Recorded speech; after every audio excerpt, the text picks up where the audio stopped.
Friends, ఇప్పుడే అందిన వార్త అల్లు అర్జున్కి ప్రమాదం, ఆమె కన్నుమూత అంటూ వార్తలు అయితే వస్తున్నాయి. ఫ్రెండ్స్, మన దాని వచ్చే వీడియో చేయడం అనేది జరుగుతుంది. ఫ్రెండ్స్, వీడియో స్కిప్ చేయకుండా చివరి వరకు చూడండి. అలా అయితేనే మీకు పూర్తి ఇన్ఫర్మేషన్ అనేది అందుతుంది. అలానే ఫ్రెండ్స్, దయచేసి సబ్స్క్రైబ్ అయితే చేయండి. ఫ్రెండ్స్, సబ్స్క్రైబ్ చేసే మరిన్ని లేటెస్ట్ అప్డేట్స్ అయితే మీకు వస్తూనే ఉంటాయి. ఇంపార్టెంట్ ఇన్ఫర్మేషన్ అయితే అలానే లైక్ చేయండి ఫ్రెండ్స్, మరింతమందికి రీచ్ చేసిన వాళ్ళు అవుతారు. సో ఇంకా వివరాలకు వెళ్ళిపోదాం.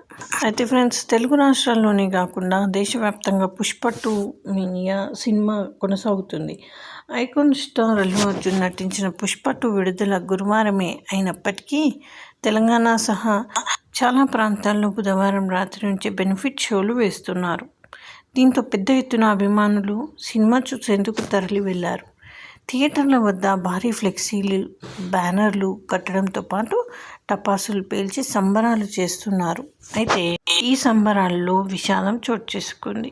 హైదరాబాద్ నగరం ఆర్టీసీ క్రాస్ రోడ్స్లో సంధ్య థియేటర్లో పుష్ప 2 చిత్ర ప్రదర్శన బుధవారం రాత్రి ఉండటంతో పెద్ద ఎత్తున అభిమానులు అక్కడకు చేరుకున్నారు.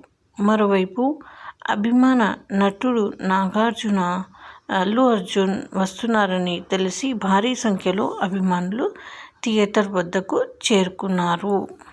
అభిమానులతో కలిసి సినిమా చూసేందుకు వచ్చిన అల్లు అర్జున్ను చూడటానికి ఫ్యాన్స్ ఎగబడ్డారు. దీంతో అక్కడ ఒక్కసారిగా తొక్కిసలాట జరిగింది. ఈ క్రమంలో రంగంలోకి దిగిన పోలీసులు స్వల్ప లాఠీచార్జ్ చేశారు.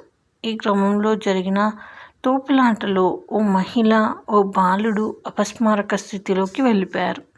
వెంటనే బాలుడికి పోలీసులు CPR కూడా చేశారు. అయినప్పటికీ ఫలితం లేకపోవడంతో మహిళతో పాటు బాలుడిని సమీపంలో ఆసుపత్రికి తరలించారు. అయితే ఆసుపత్రిలో చికిత్స పొందుతూ రేవతి అనే 35 ఏళ్ల మహిళ ప్రాణాలు కోల్పోయారు. మరోవైపు ఆ బాలుడి పరిస్థితి కూడా విషమంగా ఉందని సమాచారం. అయితే స్పృహ కోల్పోయిన బాలుడు రేవతి కుమారుడు శ్రీతేజ్గా గుర్తించారు. ఎంతో ఆనందంగా అభిమాన నటుడి సినిమాను చూసేందుకు దిల్సుఖ్ నగర్ నుంచి ఆర్టీసీ క్రాస్ రోడ్ వచ్చిన వారు చివరకు ప్రాణాల మీదకు తెచ్చుకోవడం అక్కడున్న వారిని కలిచివేసింది. వారి కుటుంబంలో అయితే 2 కోల్పోయారు. వాళ్ళ హస్బెండ్ అయితే ఏడుస్తూనే ఉన్నారు. ఎంతైనా బాధనే కదా ఫ్రెండ్స్. సో ఇది ఫ్రెండ్స్, థ్యాంక్స్.